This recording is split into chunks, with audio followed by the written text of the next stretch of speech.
Hey everybody, it's James Fox, author of the Sol Saga, who's ready for an awesome audiobook release later this week. I know I'm super pumped for it. Since it's my first release, I wanted to spend a little bit of time and introduce myself to you.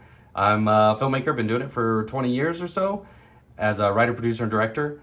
And I started writing when I was really young. I was 13, 14. I think I started my first novel when I was 14. And then I've also been my role-playing group's dungeon master for 20 years or so, 25 years. And we still get together every once in a while and play, which is super fun. And yeah, I've been telling stories my whole life. So I'm really, really excited for Revolution, the Sol Saga Book One, to be coming out on audiobook and sharing it with you. One of the questions I get asked a lot, actually I think it's probably the number one most asked question for me, is what inspired the Sol Saga? And that's a complicated question, but I can tell you that I was on set working on a feature film, a sci-fi feature film, and I wound up in a discussion with an Army veteran, and he was telling me some crazy stories about his deployment. And it kind of devolved into this philosophical conversation about like government and the military and just kind of like some of the challenges and adversities that soldiers face, and some of the like complications involving human greed and selfishness at like world-ending scales, right? When you have the power and the might to end the world, you know, how far are you willing to go? How far are you willing to push it to fulfill your own selfish desires? So it was kind of the kernel of the idea that I kind of started mulling over, and I was like on a sci-fi set already. So I was like, okay, let's push this forward like 200 years in the future and see if we can really find out and drill down how far some corrupt government official is willing to go in order to fulfill their like selfish needs, right? And yeah, I mean that was the start of the Sol Saga, and I wrote a television pilot based off of it, and because film writer, right? Wrote a 1 hour television episode and started chopping it around, and it started winning awards, and it's just kind of been this amazing experience ever since. But one of the things that I really like about telling kind of deep philosophical stories in a sci-fi setting is it gives us a safe way to talk about stuff, because it's in the future. We're going to have everything figured out, and it's going to be a utopia in the future, right? Like, we have our problems now, we have our problems in the past, but the future looks bright. The future should always look bright. And so it gives you kind of this cool playground to really work with these deep philosophical questions. And so I've had a lot of fun writing, and I had a lot of fun writing the books, and I'm just really excited to be able to share the audiobook with you. One of the other questions I get asked a lot is, what else do I write? Well, it's a great question, but the answer, I'm sorry, is kind of everything. Being a filmmaker, I latch onto ideas and story ideas, or get presented story ideas, and I don't always write them. Sometimes I'm just directing other people's stories. But when somebody comes to me with a story, I want to write it, it's about diving into that genre and learning about the genre. It's about researching and developing the story itself. So that's one of the fun things for me, is kind of exploring places outside my comfort zone. I definitely think sci-fi is my comfort zone. I love the science. I mean, everything in this historical fiction that I'm writing right now, I'm going in and I'm like, that science doesn't seem right. I'm learning kind of about like what, it has to do with like ships and shipbuilding. And so, like learning the science of that and like, how it was being applied back then is quite cool for me. So I think I skew sci-fi quite a bit, but I like to think that I bring my unique voice and storytelling style to every genre that I come into. So the answer is, I write everything as long as it's a cool story. This next question is one of my favorites, actually. What authors have inspired my writing style? Now, there are so many great authors out there, and I don't want to snub any at all. And my principal answer is going to be a little bit weird because it's a fantasy author. But I definitely have to say that Robert Jordan inspired me as an author. I mean, I used to camp out in front of the library on release day in my small hometown to make sure that I was the first one to get his books on release day, because that's just kind of how obsessed I was with his world. But Brandon Sanderson also is a great author who's inspired me. Pierce Brown, Heinlein,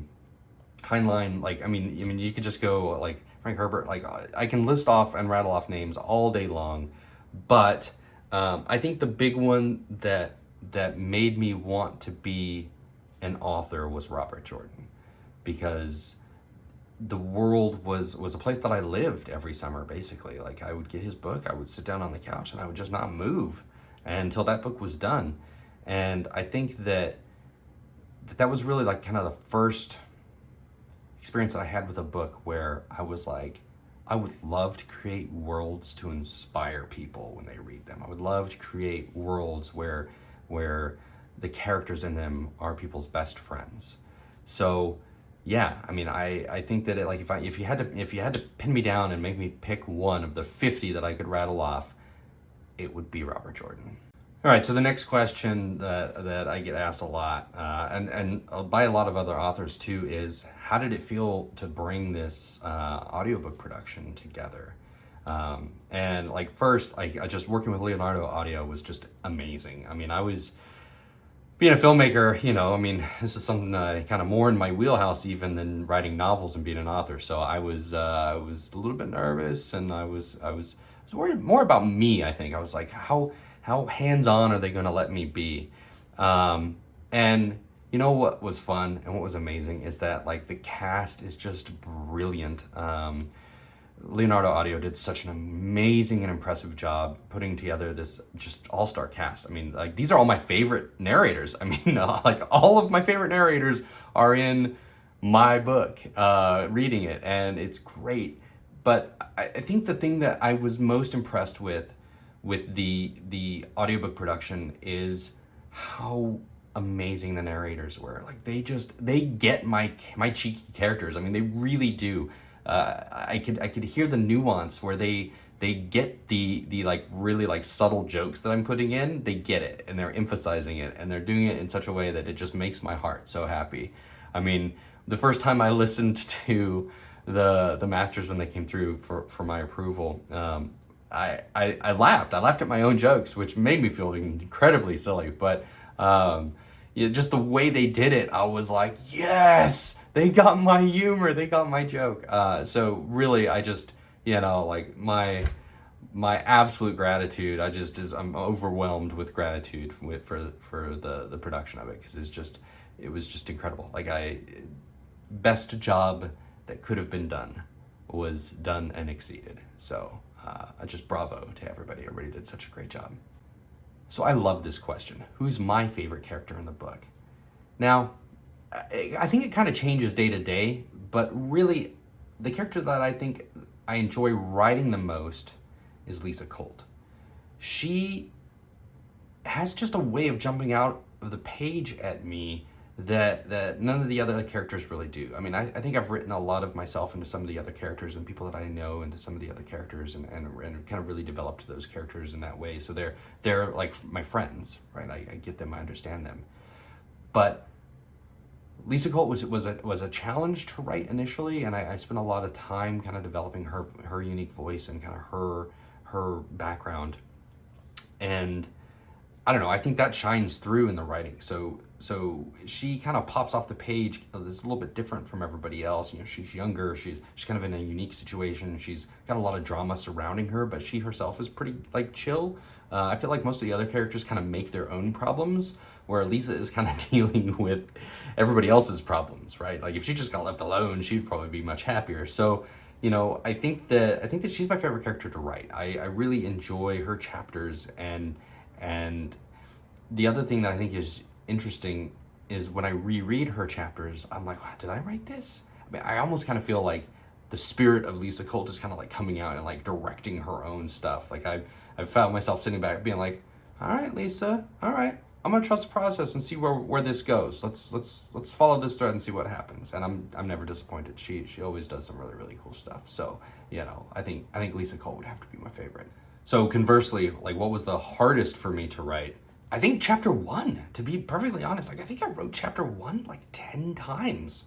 And if you put it in front of me again, I'd probably rewrite it again.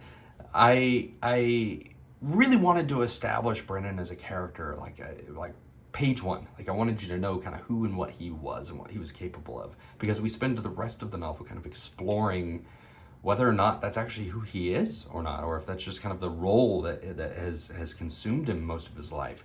So, but I was coming from being a script writer, a screenwriter, and the formats are completely different, and like trying to like learn this new formatting. Like I felt like I was still just writing a script when I started, and it was tough. I'm also a linear writer, so I started at page 1 and I end at the last page, and like I don't jump around. So you know, like I had to get chapter 1 right, and I wound up just rewriting it a bunch, until I was happy with the tone. Once I was happy with the tone and the voice, then I was like, okay, chapter 2.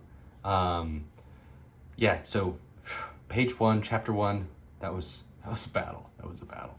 So next question is an easy one. What advice would I give authors who want to see their books be turned into audiobooks?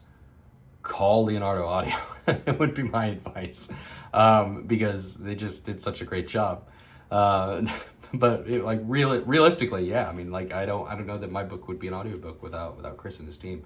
So, and then just advice on like the writing. I think really kind of honing in on voice. I know this is something that gets said quite a lot, and I don't mean to jump on that bandwagon, but like establishing voice for your characters is just super important. You need to be able to especially if you have like one narrator, right? Like you need to be able to like identify with those characters and differentiate while they're being spoken. And narrators do such a great job these days that they bring their own just amazing art to it. But you can really set it up for success if you spend time crafting voice. So work on voice, call Leonardo Audio. What am I working on next? Well, that's an interesting question. I got a lot going on, actually. I'm working on several very exciting collaborations with other authors, both in the sci-fi space and not. I'm also finishing up the Sol Saga Book 3. It's in the edit process. We've gotten amazing feedback from our alpha and beta readers, so I'm very excited about that. Bring that first trilogy to a close. I've started working on a second trilogy for the Sol Saga, so that's only something that I'm announcing with the release of the audiobook. So if you're watching these videos, kudos to you for being in the know. And then, yeah, I've got several other like things that I'm exploring, including another sci-fi, which is going to be pretty epic, and yeah, lots of good stuff. So, 2022 was kind of a busy year for me. I had a lot going on. I worked on a record number of films and TV shows in a variety of capacities. So I was really just kind of like behind, but 2023 is all about writing books. So I think I'm working on 6 different writing projects right now. So expect to see my name and a lot of announcements coming up pretty quick. All right, so some fun questions. If my book were a movie, who would play the main characters? See, that's cool because I wrote a TV pilot first, so I already know who my like all-star or dream cast is, right? But I'll give you one that I think is pretty fun. Edward McGarren, played by Nathan Fillion. Huh? What do you think? So I gotta ask the question, if I had to be a fruit or a veggie, what fruit or veggie would I be and why? And I had to sit here for like half an hour and debate philosophically what fruit or veggie would I want to be. I mean, would I want to be something that got used a lot and like, for a variety of purposes, like a tomato? Where I could be like ketchup, I could be pasta sauce, I could be, put on burgers, put in salads, like everybody eats tomatoes except me. I don't like tomatoes. So like I had this like fundamental quandary of like how am I going to decide what fruit or veggie do I want to be? Do I want to be a fruit or veggie that I enjoy? Do I want to be a fruit or veggie that other people enjoy? I don't know. I think I've landed on a pineapple. Because it grows in a nice, awesome tropical place, right? People love pineapple. It still kind of has a variety of purposes, and you can be like in smoothies, you can be enjoyed like at picnics, or you can even be on a pizza if you're crazy and you want some pineapple on your pizza. And I don't mean to spark a Hawaiian pizza debate, but pineapple, it's sweet, it's tart, and you get to live somewhere tropical. The next fun question was, what's my favorite go-to catchphrase or saying? Now, I grew up with a father that was like a mile a minute analogies and metaphors. I don't think that there isn't a day that goes by where I'm not repeating some of the like life advice sayings and catchphrases that he taught me throughout the years. In fact, they're littered in the Sol Saga. I mean, just like going back through and like reading it makes me miss my dad, because I'm like, I just see so much of his sayings littered throughout the book. So I think my favorite like go-to saying or catchphrase, I think the one that I say the most actually is, "I just work here, man." And it's kind of like my philosophy on life, right? Like, it's like, I'm not here to like enforce my will on the world or other people. Like, I just work here. Like, I'm just a human living on earth, doing my thing, working my job, trying to make the world a better place, right? I think that's all of our jobs here as humans, is to try to make the world a better place. And so whenever anybody are like, "Why is this happening? What's that happening?" I'm like, "Look, man, I just work here." So I think that's probably the one that I use the most. Second would probably be "The road to hell is paved with good intentions." That's one I got told a lot growing up. So, you know, and it just reminds me to always like check my, like, not just my intentions for doing something, but like what the like potential outcomes for what I'm doing is. You know, like, am I good intended but doing bad things? And that's definitely a theme that's prevalent in the Sol Saga. Like, I think every character thinks they're doing something good. They actually think they're helping, but a lot of times they're not. And even like when you can like read book 1 and then book 2, like you can find that like some of like the good intentions that they had wound up causing lots of problems for them in book 2, and the same holds true even more so in book 3. So you know, I think that like fundamentally those two are the ones that are stamped into my soul. So yeah, I think those would have to be my favorites.